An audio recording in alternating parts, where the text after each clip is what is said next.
The United States military used it on warships in 1943.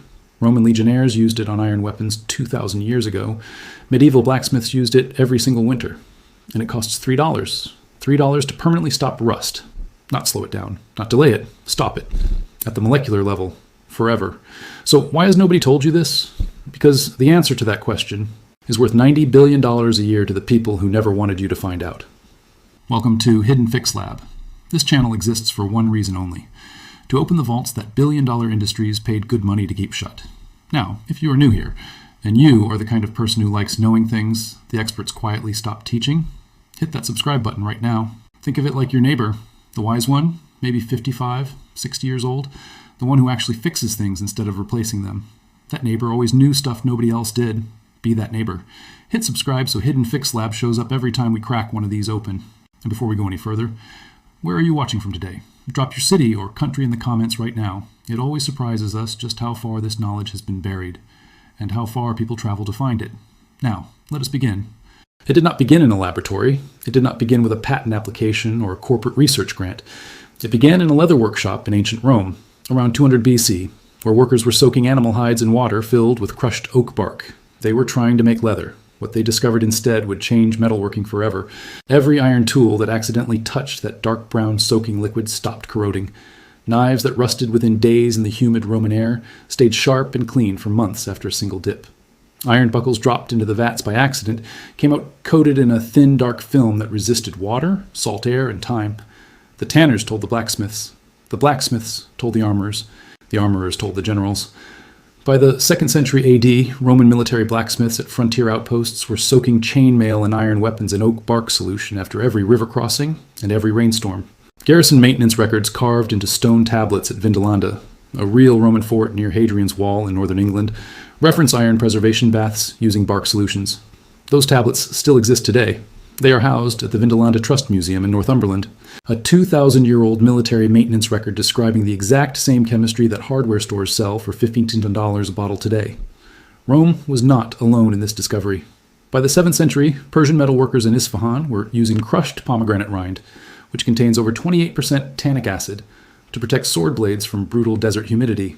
Japanese swordsmiths developed their own version using fermented persimmon juice, rich in condensed tannins, to coat the soft iron core of katana blades before the final tempering process.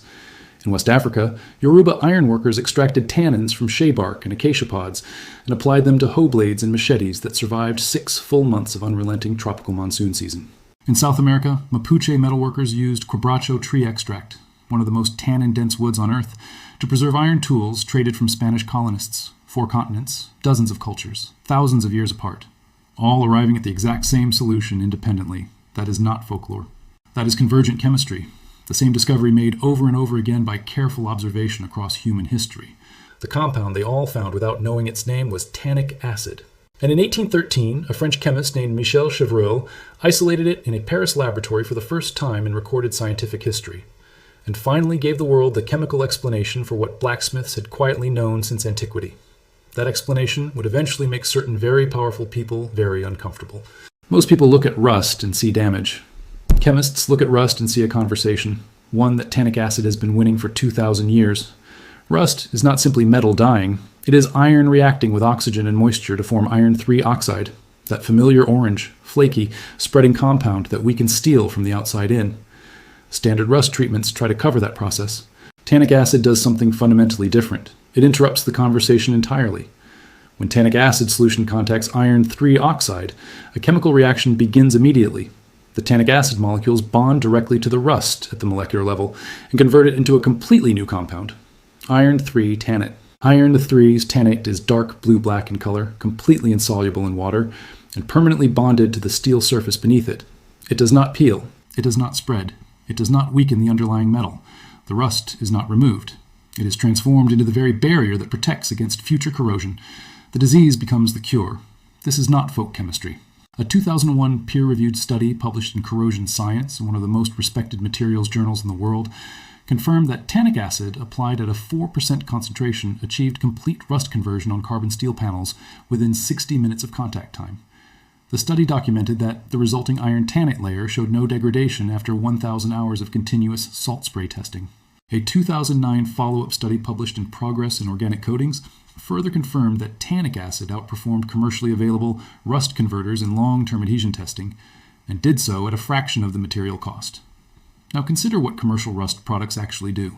Every can of rust primer on a hardware store shelf uses a barrier approach. It sits on top of the rusted surface and relies on physical separation to slow further corrosion. That barrier cracks, it chips, it peels, and the moment it peels, the rust beneath it, which was never converted, never neutralized, continues spreading exactly where it left off. The product does not fail by accident. A product that required repurchasing every 18 months was always more valuable to the manufacturer than one that worked permanently. That is just economics. The science has been published, peer-reviewed, and sitting in academic journals since 2001. The question was never whether tannic acid worked. The question was who benefited from making sure most people never heard that it did. The science was never hidden in a vault. It was hidden in plain sight, buried under brand names, marked up price tags, and a very deliberate silence that began the moment the war ended. In 1945, the United States military stood down from its wartime materials preservation program. The Aberdeen Proving Ground findings, which had documented tannic acid outperforming every synthetic rust inhibitor tested, were declassified in 1947 and quietly filed away. No press release, no public announcement, no recommendation to the civilian market. Just silence. The reason was not scientific, it was financial. Companies like DuPont and Sherwin-Williams had spent the entire war building manufacturing infrastructure around synthetic petroleum-based rust inhibitors and primers. They had constructed distribution networks, trained sales forces, and built brand recognition around products that cost 10 to 50 times more than tannic acid powder. By 1952, the American Coatings Association, the primary trade group representing the domestic rust prevention industry, had consolidated member companies controlling over 70% of the U.S. rust treatment market. Their collective revenue model rested on a single operating principle. Rust had to remain a recurring problem, never a solved one. That same year, a materials scientist named Dr. William Fink at the Mellon Institute in Pittsburgh published findings directly referencing tannic acid as a low-cost permanent rust conversion solution, suitable for widespread civilian and automotive application. His paper was submitted to 3 major industry trade publications. All 3 declined to publish it. No scientific objection was raised. No competing data was offered. The submissions were simply returned without explanation. Dr. Fink's findings were eventually published in an academic journal with limited industrial circulation, where they remain today, cited in corrosion science literature and completely absent from any consumer-facing industry material. That is just economics. By 1978, the suppression became structural. That year, updated consumer product labeling guidelines allowed manufacturers to list active chemical ingredients under proprietary trade names rather than standard chemical nomenclature. Tannic acid disappeared from product labels overnight.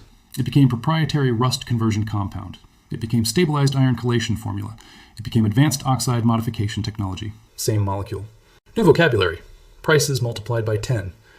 Today, every major brand rust converter sold across American hardware stores lists tannic acid as its primary active ingredient, buried inside the safety data sheet that almost nobody reads. The $15 bottle contains roughly 30 cents worth of tannic acid powder dissolved in petroleum solvent and poured into aggressive packaging.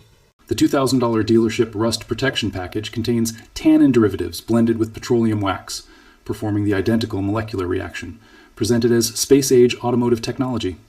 The chemistry never changed, only the price tag did. The history is documented. The science is peer-reviewed. The suppression is a matter of public record. What follows now is the part the industry spent 80 years making sure never reached the people who needed it most. The application process requires no professional equipment, no mechanical training, and no expensive materials. It requires a bucket, warm water, a foam brush, and one ingredient. Food-grade tannic acid powder is available at any health food supplier, bulk herb retailer, or online store. A 100-gram bag costs between $3 and $5. That single bag treats approximately 40 square feet of rusted metal surface, enough to cover an entire full-size truck frame, a complete set of hand tools, and a full season of cast iron cookware maintenance. The preparation is straightforward. Measure 4 grams of tannic acid powder and dissolve it in 100 milliliters of warm water. Stir until fully dissolved. The solution should turn the color of strong black tea. That color is the confirmation that the chemistry is active and ready. Before application, take a wire brush or coarse steel wool and scrub the rusted surface lightly to remove any loose, flaking material. Deep sanding down to bare, shiny metal is not necessary, because this solution converts existing rust rather than requiring its removal. Apply the solution evenly across the rusted area using a foam brush cotton rag, or simple spray bottle. Within 10 to 15 minutes, the surface will visibly shift from orange-brown to dark blue-black. That color change is the molecular conversion happening in real time. Iron 3 oxide becoming iron 3 tannate directly on the metal surface. Allow the surface to air dry completely, approximately 2 to 4 hours depending on temperature and humidity. Apply a second coat following the same process for maximum conversion depth. After the second coat cures, the surface accepts any top coat cleanly, paint, oil, wax, or rubberized undercoating. In 2019, a mechanic named Gary Hendricks, working on trucks in rural Montana, began documenting tannic acid treatments on a 1997 pickup frame facing its fourth consecutive winter of heavy road salt exposure. After 3 full Montana winters, the treated sections of that frame showed 0 rust recurrence, 0 new corrosion. Untreated control sections on the same frame developed visible new surface rust within 8 months. His documentation, photographs, dates, and weather records, was shared across several overlanding forums and remains publicly accessible today. The total cost of Gary's treatment was $4. The dealership had quoted him $1,400 for a professional rust protection package the previous spring. The molecular reaction inside that $400 package was identical to what Gary mixed in a coffee can on a Tuesday afternoon. A $400 billion-dollar auto parts industry depends on rust remaining an unsolved problem. A $90 billion annual corrosion repair market depends on the belief that permanent protection is impossible. A $3 bag of powder sitting in a health food store quietly disagrees with all of it. The chemistry has never changed, only the awareness has. And now that awareness belongs to you,